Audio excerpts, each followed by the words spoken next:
তৃতীয় প্রশ্নটাও exactly same, ln x plus 2 equal to 2 plus ln x।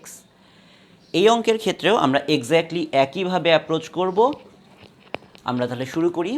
আমরা কি করব ফার্স্টে, ln x প্লাস 2 মাইনাস এই ln xটাকে এই পাশে নিয়ে আসি, ln x equal to 2।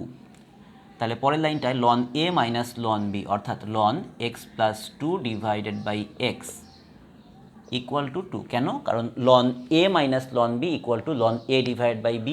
So ln এইটা ডিভাইড মাইনাস ln এইটা ইকুয়ালস টু ln এটা ডিভাইড বাই এইটা। আমরা কি জানি, প্লাস থাকলে মাল্টিপল হয় আর মাইনাস থাকলে ডিভাইড হয়ে যায়। তো ln মানে কি? ln মানে আমি তোমাদেরকে একটু আগে শিখিয়েছি, ln মানে হচ্ছে log base e, x plus 2 divide by x equal to 2। তাহলে পরের লাইনটাই লিখতে পারি e square equal to x plus 2 divide by x. কেন?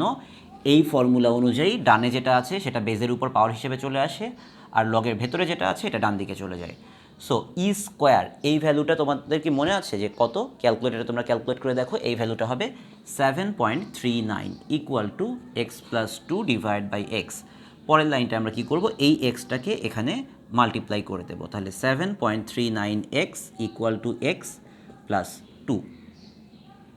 এই এক্সটাকে এপাশে পার করে দেই, 7.39x minus x equal to 2, অর্থাৎ 6.39x ইকুয়াল টু 2।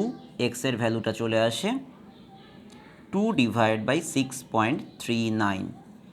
এই ভ্যালুটা যদি তোমরা ক্যালকুলেটরে ক্যালকুলেট করে ফেলো তাহলে অ্যান্সারটা চলে আসে যে x ইকুয়াল টু 0.313। এটাই আমাদের এই 3 নম্বর প্রশ্নের অ্যান্সার। এই ইকুয়েশনটাকে যদি আমরা সলভ করি, এক্সের ভ্যালু আমরা এটা পেয়ে যাব 0.313।